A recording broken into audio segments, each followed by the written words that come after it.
Good morning, this is Rapdeep Dio. I'm doing my remediation for the health assessment for BSN 246. Since I was asked to only remediate certain body systems, which were the cardiovascular, neurological, and respiratory, that is all we will be doing in the skills video today. So before I begin any procedure with my patient, I will do hand hygiene and don clean gloves. So that is what I'm going to do right now.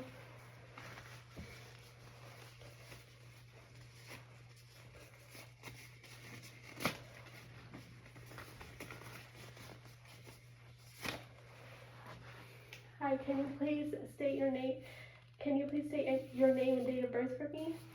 Yeah, Kamal Panu, birthday 1/1902. Okay, so I have confirmed that I have the correct patient, and once again, I would like to repeat that I was only asked to remediate the mentioned skills, so that is what we will be doing in this assessment. So what I'm going to do is, since I was asked to remediate the neurological assessment, I'm going to start with that one first. So we are going to ask our patient a couple of questions just to assess their orientation level. So can you please tell me your full name, your last name, and date of birth? Yeah, Kamal Panu, birthday 1/1902. And do you know where you are right now? Yes, right at hospital. Do you know why you're here? Yes, for a physical assessment. And do you know the date today? Yes, April 4th, 2025. Okay, so my patient is alert and oriented ×4. So what I'm going to do now is I am just going to use my pen light to check their pupils. So what we are going to do is we are going to start with the left eye and then we will do the other eye. So I will have you look directly at me.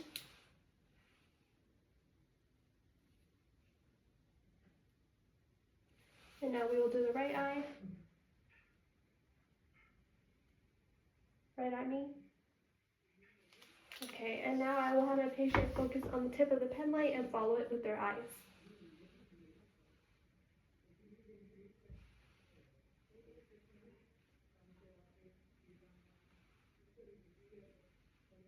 So my patient's pupils are equal, reactive to light, and then they're also accommodating to movement. So the next part of my assessment is something that I had missed was that I did not check the patient's gait and their coordination properly. So what we will have our patient do is they will walk a short distance from this table to that door, and I will assess their movement as they are walking.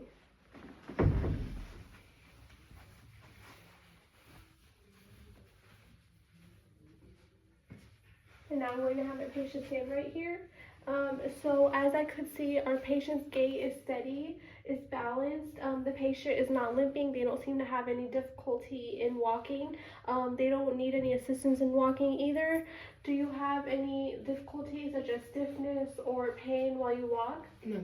Okay, and then the next part of our assessment is I'm just going to have my patient stand as they are with their hands, with their arms at their sides, and I'm just going to assess if there's any swaying or any loss of balance. Are you feeling dizzy at all? No. Okay, so you can sit back down. So as I could see, our patient's coordination is balanced. They're not expressing that they're dizzy. There's no swaying that's involved. So the next part of our assessment is I will move on to the cardiovascular system, which was something that I missed. So the first thing I will do is I will palpate my patient's pulses, and this will be at different points throughout the body. So we're going to start with the temporal pulses, which are located in the ears. So if they have long hair, you want to push their hair back to the point where their ears are visible. If they have any piercings, you might want to ask your patient to remove them. My patient does have piercings, but this will not get in the way of the assessment.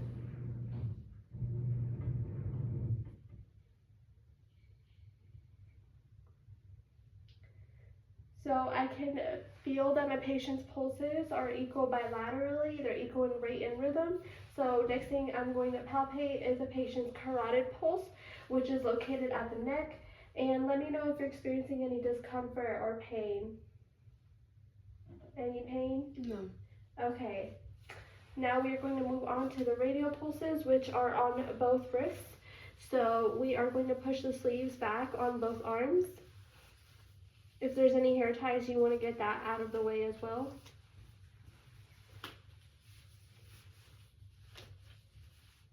So we are going to feel our patient's pulses on both sides.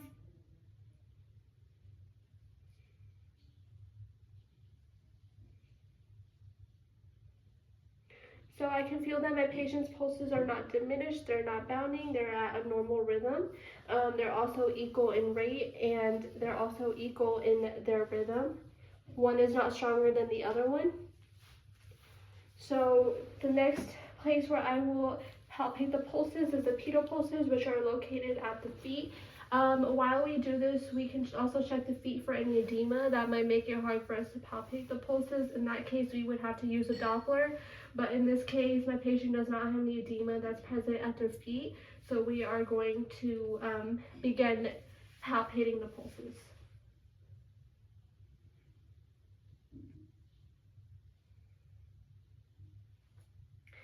So I can feel right away that my patient's pulses are not bounding or weak or diminished. They're equal, they're normal, and they're also consistent in rhythm and equal in rhythm.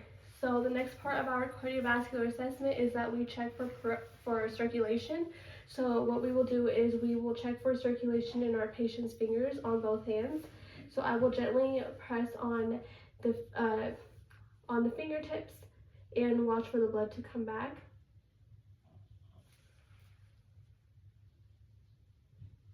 And I can see that the fingers are pink, they're not pale. The capillary refill was also less than 3 seconds. So we will also be checking for peripheral circulation on our patient's toes. So we're gonna apply some light pressure and just wait for the blood to come back. Okay, so our capillary refill is less than 3 seconds bilaterally. And the next part of our assessment is that we are going to listen to the patient's heart sounds.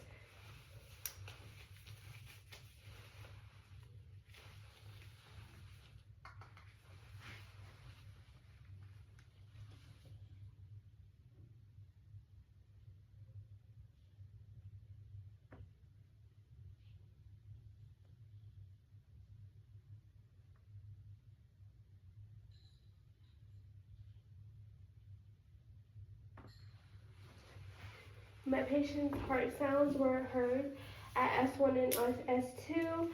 There was no irregular heartbeat that was noted. My patient is wearing a light jacket, so it was pretty easy to listen to her heartbeat, but if your patient is wearing heavy clothing, it's advised that you ask the patient to remove their clothing. So the next part of our assessment is the respiratory assessment.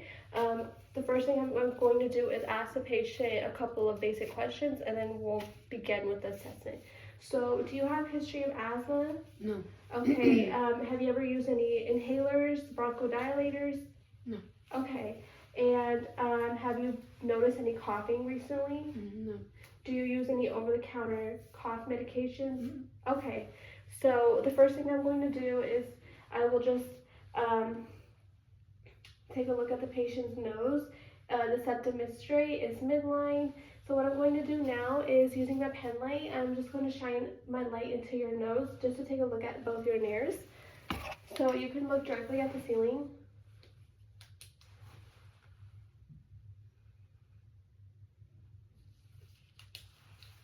So I didn't notice any obstructions.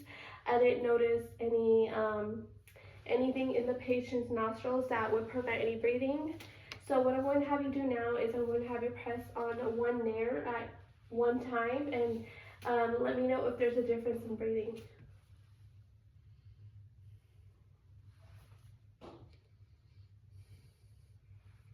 Okay, and then the next part of my assessment is I'm just going to take a look at the patient's trachea.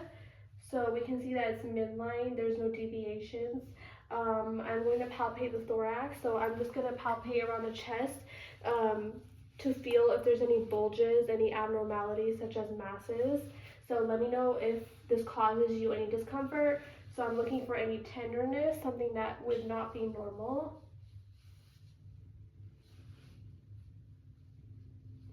I'm going to have you lift your arm. Have you noticed any difficulty in breathing lately? No.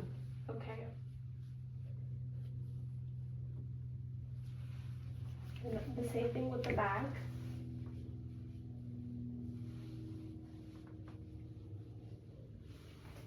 I'm going to have you take 2 deep breaths in and out while I place my hands on your chest.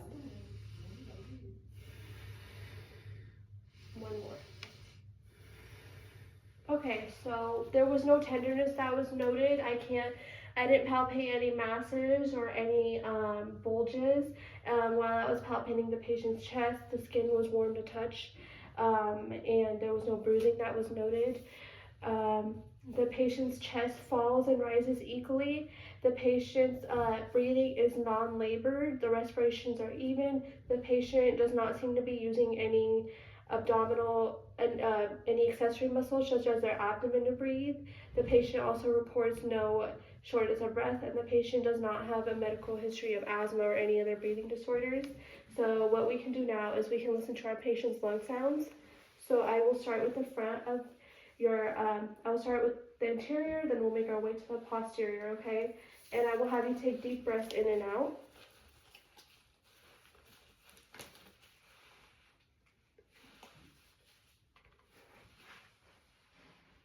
In and out. In and out. In, out. In, out. In, out. In, out.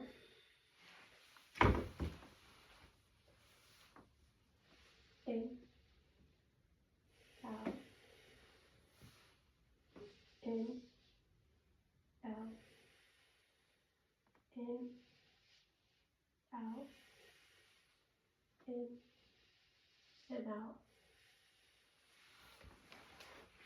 So I did auscultate that the patient's lung sounds are normal in all lobes. There was no crackling that was heard upon auscultation, no wheezing, no bronchi, and I was able to auscultate my patient's lung sounds of front and back. So the next part of our assessment is that I'm just going to ask the patient a couple of questions, such as their medication history, which can also affect the way we perform the rest of our assessment. So do you take any over-the-counter medications? No. No. Have you noticed any pain in your, any pain at all whatsoever lately? Mm-mm. Any decrease in energy levels, any fatigue? Mm-mm. Any difficulty in sleeping? No. Okay, and so I would just like to note that I have completed my assessment. I was not required to complete the whole head to toe assessment since I was only asked to remediate these specific skills that I performed in the video. I would like to note that we took our patient's vitals before we started this assessment, and our patient's vitals were noted as 125/78, which was the blood pressure. The pulse was 78, and the patient's respirations were 16. Temperature was 98.6. The patient's oxygen saturation was 98% on room air. So I will complete my video at this time. We remediate the skills that we missed in the previous video, and that is all. I would like to thank you for watching.